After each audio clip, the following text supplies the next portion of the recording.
যুদ্ধবিরতি কার্যকরের কয়েক ঘণ্টার মধ্যেই গাজায় প্রকাশ্যে এসেছে হামাস। উপত্যকাটির নিরাপত্তায় রাস্তায় দেখা গেছে হামাস নিয়োজিত পুলিশ বাহিনীকে।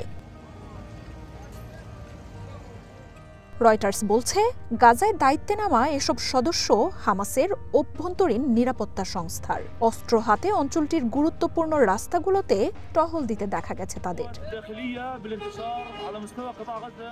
দখলদার বাহিনীর নিয়ন্ত্রণে রাখা অঞ্চলগুলো ছাড়া গাজার বাকি সব এলাকায় স্বরাষ্ট্র দপ্তরের নিয়োগ সম্পন্ন হয়েছে।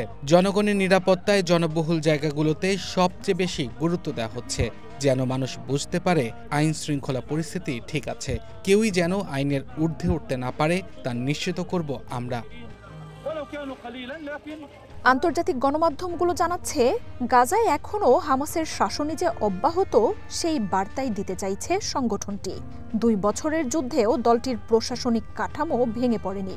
গত জানুয়ারিতেও যুদ্ধবিরতি ঘোষণার পর বিপুল সংখ্যক হামাস সদস্যকে গাজায় প্রকাশ্যে দেখা যায়।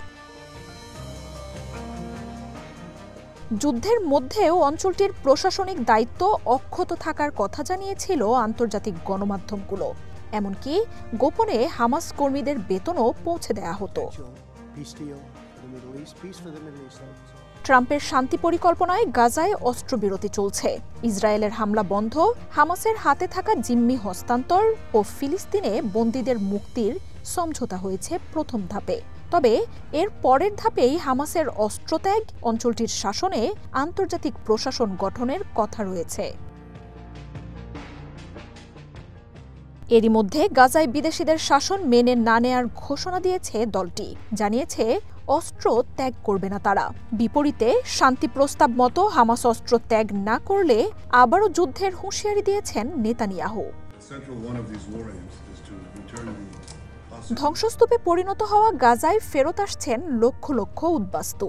90% স্থাপনা ধ্বংস হওয়া অঞ্চলটির 50 ভাগের বেশি অংশ নিয়ন্ত্রণে রেখেছে ইসরায়েল। এসব অংশে গাজাবাসীর চলাচলে বিধিনিষেধ আরোপ করে সতর্কতা জারি করেছে ইসরায়েলি বাহিনী।